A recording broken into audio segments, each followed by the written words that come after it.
Charlie Kirk, dead at 31. I'm watching a lot of people talk about Charlie Kirk's death, and I think it was Epstein. I really legitimately believe that this was some radicalized, because that's all Charlie Kirk and his ilk did and do is radicalize conservatives. You got to remember, the Epstein files were the pinnacle of Charlie Kirk's. He was known for discussing the Epstein files. Release the Epstein files, released during the Biden administration, all the time. And now, after Trump said, stop talking about it, it's a dead issue, Charlie Kirk said on his show, I'm not talking about Epstein anymore. It's over. The Epstein files, Trump has convinced me, and that made his audience, and you can read the comments under his videos about this, made his audience pissed off. You have to remember, these are the same people who believed in Pizzagate. These were the same people, one of those people went to that pizza place and shot into the building. He's in jail now. But they take this shit to the extreme because they're being radicalized by their podcast they listen to, and Fox News and Newsmax and all of these fucking people. And Charlie Kirk was make no mistake about it, Charlie Kirk was a bigot. He blamed DEI for any plane failures that happened because Boeing is too woke, or DEI. He said he would never fly on a plane if he saw a black person was flying it. He is a misogynistic fucking piece of shit, who would go on any podcast that were those misogynistic podcasts where they berate women for not being traditional, or they bring on girls and then they just, because these are men who are extremely insecure about their relationships with their mothers, and then with an extension, women in general. And so they hate women. A lot of them are homosexuals who are closeted gays. And they don't psychologically analyze themselves. They sit on a podcast with 5 people or 6 people and berate women and call them, you should be traditional and you should serve your man. They're the Andrew Tates of the world, the Fit and Fresh of the world. We know who I'm talking about. And Charlie Kirk was part of that. He never missed an opportunity to promote himself on one of these channels.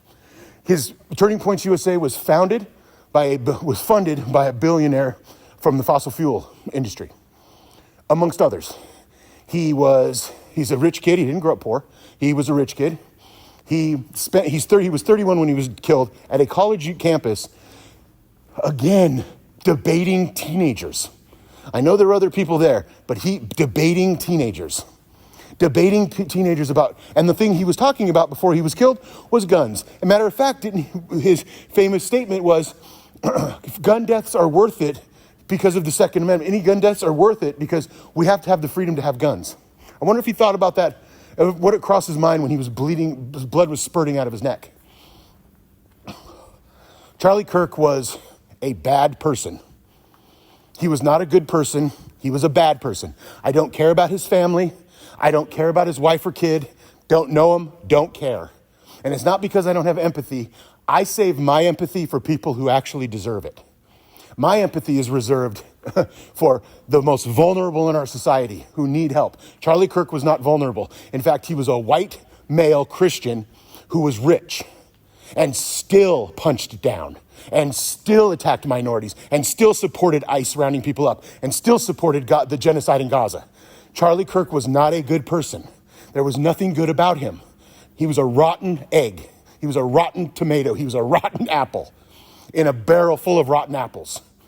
And this Epstein, I could be wrong, but I believe when all of this comes out and said and done, if they find the person that did it, that they're going to find that they are a white male, they are conservative leaning, and their motivation was because he stopped talking about, he's covering up the Epstein files.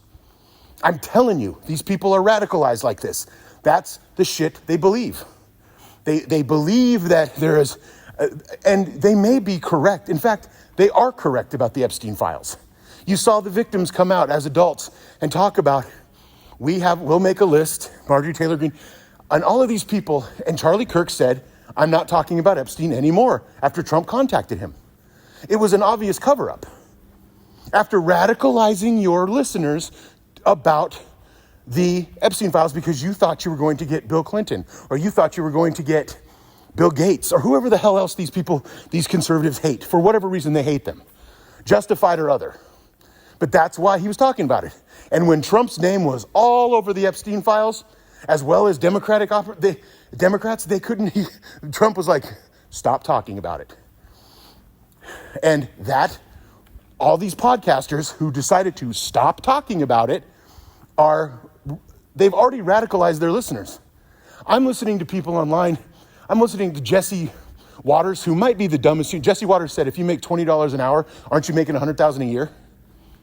Like, that kind of person doesn't understand anything, right? Rich kid. But he said he feels threatened. Scott Jennings feels threatened. You don't even know who did it yet. We don't even know who the person that did it yet, and you feel threatened? Why do you feel threatened? You don't know who did it. What if it is a right-winger that's been listening to you guys? Radicalize them and use populism as a blunt force object on the American people. You don't know who did it yet. I'm speculating. It could be some leftist radical who's decided to take up arms against podcasters, conservative podcasters. I don't know. But my guess, because of the gun culture on the right wing and how they are radicalized, MAGA treats everything like it's a fucking do or die situation. They have made everything. When you tell your audience that children are being threatened by transgendered people, by children are being molested and trafficked all over the United States and the world, from Jeffrey Epstein, for billionaires to come in, you radicalize these people. They're not deep thinkers. They're not philosophical. They're not interested. They want their blood to boil. They want to feel that emotion of being angry and being outraged. And they don't understand the economy. They don't understand finance or debt or anything, but they do understand pedophilia. They do understand that. And I'm telling you, maybe I'm going to be wrong. Maybe it'll be some trans, activist. I don't know. But it feels like to me, you radicalized people about the Epstein files, and then you said, I'm not talking about that anymore. The one subject that you have talked about every day for 4 fucking years before. Virtually. I mean, I'm exaggerating, but the radicalization on the right, this is when you get Proud Boys, by the way, right-wing, fascist, Proud Boys and Boogaloo Boys or whoever the fuck else exists out there, whatever incel group, they show up when transgendered women or just people that are cross-dressers go read to children. The right wing is radicalized against this because they're libs of TikTok and people like that. They have radicalized their own listeners. They have radicalized them. They have said that your children, think of the children, they're being abused. And I'm telling you right now, it's a two-way street. It's once you radicalize people and then you say, but I'm not going to talk about the thing that is radicalizing you anymore, this is what you end up with. I believe. I may be totally wrong, maybe some mentally ill, but what it felt like to me, it was somebody that knows the campus. It's somebody that knows the area. It's somebody that understands how to shoot a rifle, understands how to use a scope and adjust, understands sight lines. And I don't think it was a professional. It didn't have to be a professional sniper. All it had to be was a hunter. Or somebody who goes to the shooting range a lot. Or somebody who has a farm and has their own shooting range. Or somebody who plays a lot of video games and has kind of cobbled all these things together and then maybe bought a rifle and shot it a few times. Whatever. It doesn't have to be a professional. And nobody knows what level of political, quote unquote, violence this is. These weren't Democratic lawmakers in Minnesota being killed. This was a commenter, a bigot commenter, who has gotten rich off of divisive, derisive, racism, misogyny, genocide, just a horrible man. And I feel zero emotion for Charlie Kirk.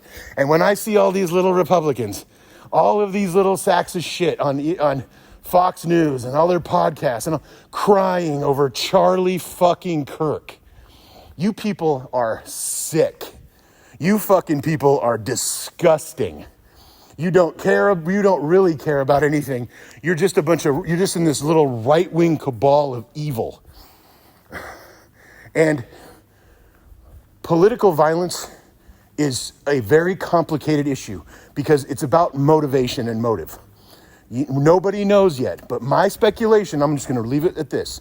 My speculation is that Charlie Kirk, who has been radicalizing his own listeners about Epstein and about transgenderism and about all of these and pedophilia, then made a very public statement that he was no longer talking about it because Trump told him to. And that may have been the reason he was killed. I don't know, but that's my thoughts.